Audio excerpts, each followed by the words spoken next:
L'invité café. Il y a près de 2 semaines, le président Mette Pedersen est intervenu pour dresser le bilan des 100 jours de gouvernance de son équipe. Alors sur la question précise des grands travaux, pourtant générateurs d'emplois en général, on est un peu resté sur notre faim, de même que l'on aurait aimé avoir un peu plus de précision quant à la faisabilité d'un aéroport international aux Marquises. Autant de points que l'on va tenter donc d'éclaircir avec, cela dit, notre invité ce matin, le ministre donc directement concerné, j'allais dire, Jordi Chan, ministre des Grands Travaux, de l'Équipement, en charge des transports aériens, terrestres et maritimes. Bonjour. Yaorana Ibrahim et Yaorana à tous nos téléspectateurs. Merci donc d'avoir accepté notre invitation. Après 100 jours d'exercice, quel bilan est-ce que vous dressez dans le secteur précis tout d'abord des grands travaux ? Alors, au cours des 100 derniers jours, nous nous sommes concentrés sur des actions qui étaient rapides, concrètes et qui ont amélioré le quotidien des Polynésiens. Donc, nous avons mis en œuvre plusieurs mesures, les premières desquelles avaient pour objectif de fluidifier la circulation sur des points noirs de congestion. Je pense notamment aux aménagements que nous avons faits sur le giratoire du Méridien et également le passage de 3 à 4 voies sur le carrefour entre l'avenue Pouvin-A et l'avenue Charles de Gaulle au centre-ville. Nous avons également mis en œuvre des mesures pour sécuriser les infrastructures publiques du pays, en posant près d'1 kilomètre de linéaire de parapet béton aux Marquises, et également en purgeant le talus du PK 44, qui a fait d'ailleurs la une des médias il y a un mois. Nous avons cherché également à améliorer le confort des usagers du transport en commun, afin d'améliorer l'attractivité de ce mode de transport en rénovant près d'une 50aine d'abribus tout autour de l'île de Tahiti. C'est une initiative que nous allons poursuivre également au cours de ce mandat. On en est où, par exemple, en ce qui concerne le fameux terminal de croisière ? Le terminal de croisière, c'est un projet qui avait été lancé au cours de l'ancienne mandature, qui se poursuit. Les travaux sont en cours de finalisation. Ils sont prévus d'être finalisés d'ici le mois d'octobre. D'accord, donc le mois prochain, on inaugurera le terminal. En tout cas, nous comptons inaugurer ce bâtiment incessamment sous peu. Les pêcheurs professionnels avaient évoqué durant la dernière visite du ministre des Outre-mer, M. Darmanin, la construction d'infrastructures plus adaptées à leur activité. C'est quelque chose que vous avez pris en compte, que vous envisagez avec eux ? Concernant le port de pêche et le secteur de la pêche de manière générale, en fait, ce qui a été fait par le passé au cours de l'année dernière, notamment, ça a été de clarifier l'aspect foncier du port de pêche, parce que auparavant, le port de pêche était situé sur du foncier qui était affecté à la fois à la Polynésie et au port autonome de Papeete, ce qui posait des problèmes de gestion. Aujourd'hui, nous avons réglé ce problème, donc le foncier est entièrement affecté au port autonome de Papeete. Ce que nous faisons à l'heure d'aujourd'hui, c'est que nous sommes en train de travailler sur la réattribution de la délégation de service public qui a pour objectif de gérer ce port de pêche. Cette délégation de service public se termine d'ici à la fin de l'année. Donc nous avons lancé un appel d'offres qui est en cours pour pouvoir la renouveler d'ici au 1er janvier 2024. Et ensuite, dès l'année prochaine, nous allons lancer une étude, un schéma directeur pour le développement du port de pêche qui tiendra compte de tous les besoins de la filière. D'accord. Donc, on peut tabler sur une finalisation pour quel délai ? C'est une étude qui prendra normalement 1 an. 1 an. Alors après la mer, j'allais dire les airs, l'aéroport des Marquises, alors, un projet évoqué par le président du pays également. Où c'est qu'on en est exactement ? Pardon ? Par rapport à l'aéroport international. Par rapport à l'aéroport international. Ouais. Le projet, donc, comme l'a évoqué le président du pays et le ministre de l'Intérieur lors de sa visite en Polynésie française, fera l'objet d'une étude conjointe entre l'État et le pays, donc pour définir non seulement les contours de l'aéroport en lui-même, d'un point de vue économique et technique, mais également pour étudier tout ce qui va avec finalement. Parce qu'on se rend bien compte aujourd'hui, si on construit une infrastructure d'envergure internationale dès demain aux Marquises, eh bien, il risque de ne pas y avoir de touristes pour la simple et bonne raison qu'il n'y a pas assez d'hébergement pour accueillir ces touristes. Donc ce qu'il faut faire dans un premier temps, c'est étudier, planifier non seulement les infrastructures aéroportuaires, mais également tout ce qui va avec, donc les infrastructures d'hébergement, la planification dans le temps et dans l'espace également des activités commerciales et de restauration éventuellement, mais surtout toutes les infrastructures connexes qu'il y a derrière. Je pense notamment aux infrastructures routières et portuaires. D'accord. Donc, c'est plutôt, vous en êtes surtout au niveau des études, de la faisabilité C'est ça, technique, en fait, on est au tout début du projet, du donc projet. il faut lancer ces études. C'est un temps qui est nécessaire à prendre, car c'est un projet qui est structurant. Hmm. Il n'y a pas d'obstacle politique, par exemple, sur place. Tout le monde est d'accord. Lorsque nous avons visité les Marquises, les Tavanans ont exprimé leur intérêt pour le projet. Donc a priori, on n'a pas Donc, senti de réticence à ce propos. à ce propos. Alors, concernant l'aéroport de Tahiti-Fa'a, là aussi, les choses devraient bouger. On est de plus en plus à l'étroit, hein, ça, je ne vous l'apprendrai pas, étant donné le trafic qui, lui, ne cesse d'augmenter. Alors, c'est de votre ressort ou de celui du président qui a la main dessus? C'est la présidence qui gère directement ce dossier. Après, de ce que je sais, donc il y a une nouvelle procédure d'appel d'offres qui va être lancée pour la réattribution du coût de la concession.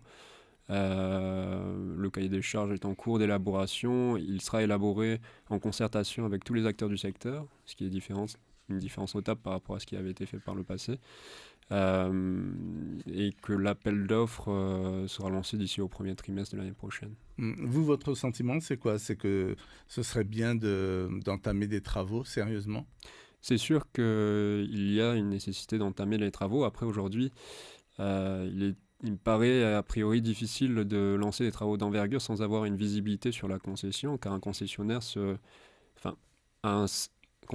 prévoit des travaux d'envergure lorsqu'il sait qu'il pourra les rentabiliser derrière à travers les revenus qui sont générés de la concession. Aujourd'hui, ce n'est pas le cas, vu qu'il n'y a pas de visibilité sur la durée finalement de cette dernière. Alors, les Jeux Olympiques, c'est dans un peu moins d'un an maintenant, ça va arriver très vite. Il reste encore des aménagements réalisés sur place? Oui, il y a plusieurs chantiers qui sont en cours, donc notamment la construction de la passerelle de Tiopo, la construction également de la marina de Tiopo et plusieurs autres petits aménagements. Les projets en tout cas sont en bonne voie. Il n'y a pas de souci qui m'a été remonté de la part de mes services à ce propos. Et normalement, il devrait être finalisé d'ici le mois de mai de l'année prochaine. On sait quelles sont les infrastructures qui vont rester ensuite après les Jeux et qui vont servir en fait aux populations sur place? Notamment la passerelle qui est prévue d'être finalisée d'ici au mois d'avril. Les aménagements à la marina de Tiopo et celle de la pointe-Rigri qui permettront d'augmenter la capacité de ces dernières. Et également des petits travaux de resurfaçage qui permettront d'améliorer le quotidien des gens. On sait combien tout ça va coûter? Aujourd'hui, rien que pour les travaux, j'ai une enveloppe qui avoisine les 2 milliards de mémoire. 2 milliards. D'une manière générale, devant tous les travaux qu'il reste encore à faire, à réaliser, quel est celui qui vous semble le plus prioritaire aujourd'hui? Pour les travaux liés aux Jeux Olympiques? Non, tous les travaux, les grands travaux d'une manière générale. Ah, d'accord. Un chantier qui en tout cas sera mis en œuvre à très court terme, ça sera la rectification du virage du PK43 à Hitia. On l'a vu au cours du mois dernier, il y a eu des éboulements qui ont paralysé toute la côte est de l'île. Ce sont des éboulements qui ont lieu de façon récurrente d'après les riverains que nous avons rencontrés.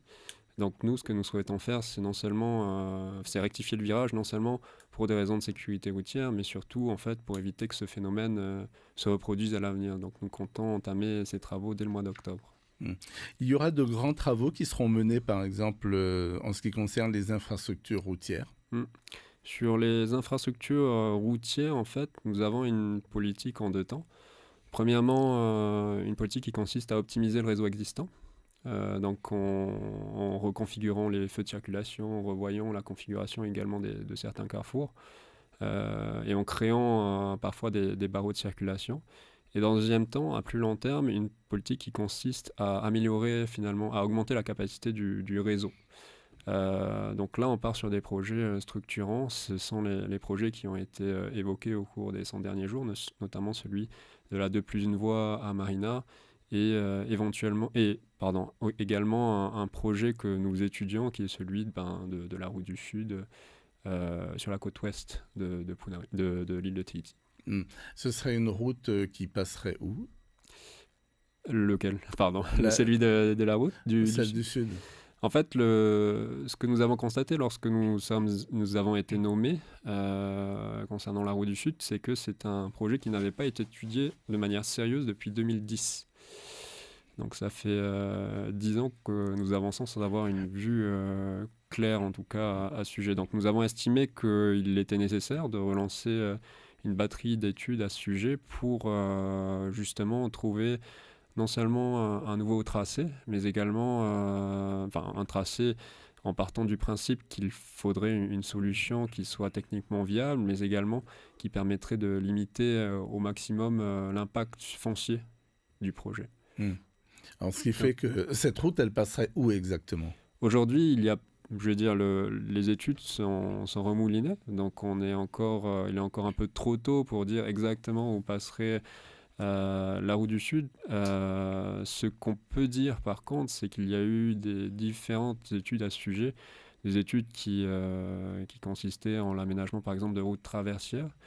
Je pense par exemple à un tracé qui partait de Punahou jusqu'à Papara, qui ont conclu que le tronçon était trop cher. C'était un tronçon à 100 milliards de francs pacifiques et qui ne permettait de drainer que 10% finalement du flux de trafic qui aujourd'hui passe par la route territoriale. Donc il y a des tracés sur lesquels on a déjà des a priori négatifs là-dessus parce qu'on a déjà eu des études préliminaires à ce sujet. Aujourd'hui, ce qu'on sait, c'est que au niveau du tracé de la route du Sud en lui-même, en tout cas le plus optimal serait un tracé qui passerait par la montagne, notamment par le flanc de montagne, mais pas à une altitude qui soit trop élevée sur la montagne. Pourquoi? Parce que plus on monte sur la montagne, plus on est amené à devoir construire des ouvrages d'art, c'est-à-dire des ponts, des viaducs, qui seraient très importants et je dirais trop importants pour la capacité financière du pays. Donc on est en train d'ajuster le tracé. Encore une fois, il faut qu'on mouline ces études de manière plus précise pour que je puisse vous donner une réponse détaillée à ce sujet. Mais en tout cas, on est parti du principe qu'il fallait trouver un projet qui serait viable techniquement, mais qui également aurait un impact foncier qui serait le plus limité possible. En tous les cas, il faudrait plus d'un mandat, si j'ai bien compris, pour accomplir ce tracé définitif, non? C'est sûr que si ce projet voit le jour, encore une fois, on est qu'au stade d'étude, hein, si ce projet voit le jour, le cas échéant, il sera mis en œuvre sur plusieurs mandats.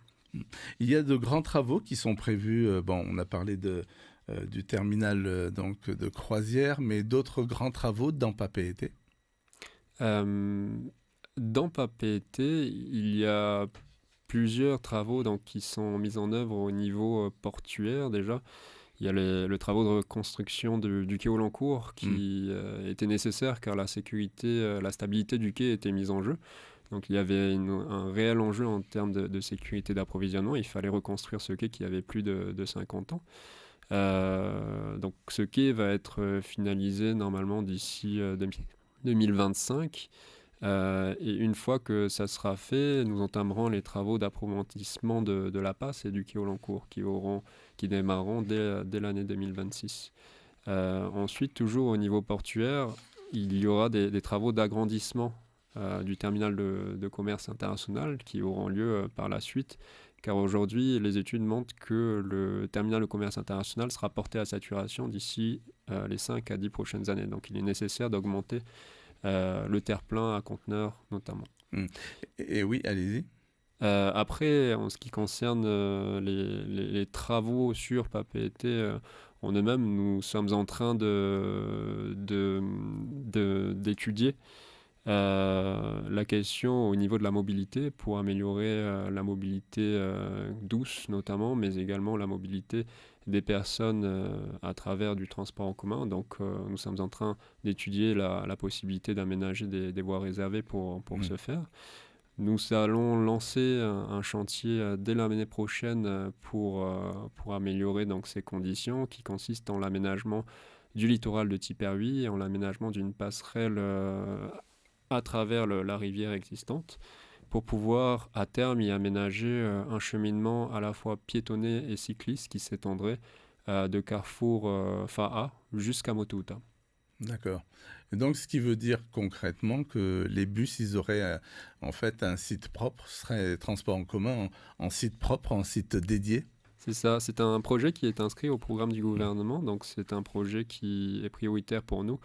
Après, comme je disais, le site propre, en fait, sert à améliorer la qualité de service, hein, de manière générale. Il sert à obtenir un service qui soit à la fois plus régulier et plus précis en termes d'horaire.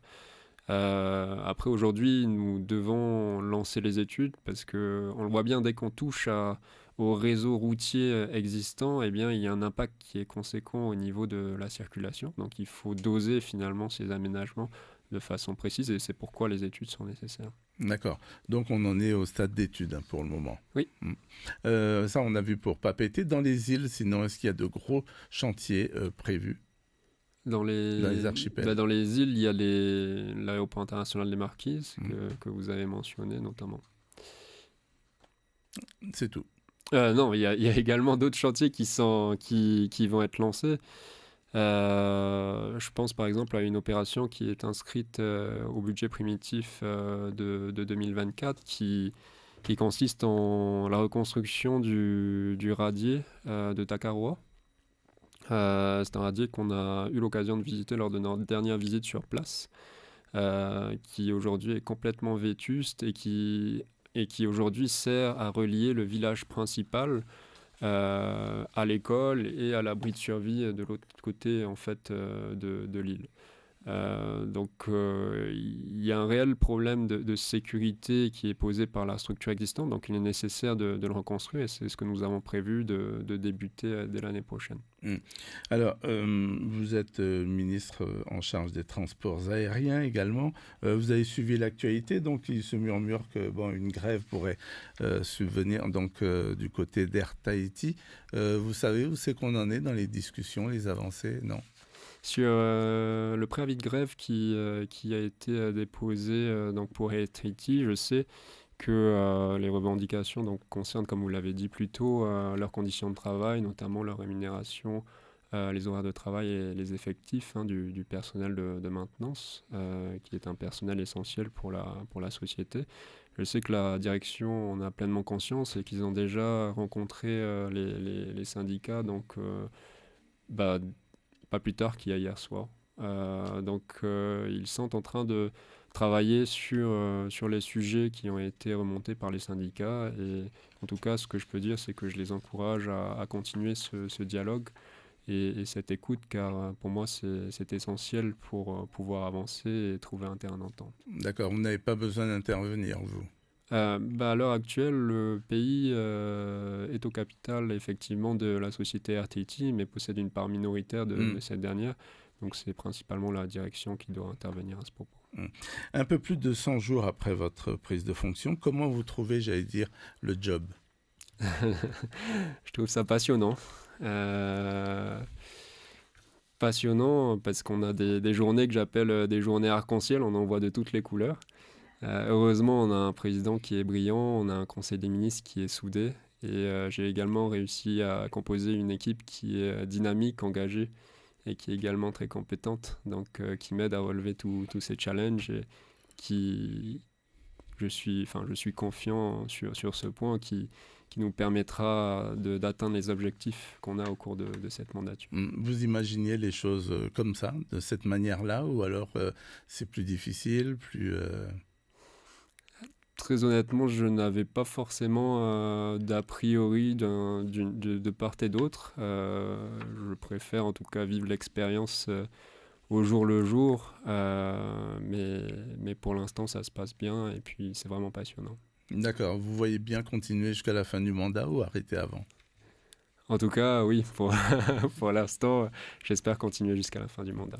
Merci beaucoup, Jean Dichan, d'avoir été donc notre invité ce matin en qualité de ministre des Grands Travaux de l'équipement en charge des transports aériens, terrestres et maritimes. Merci encore. Merci.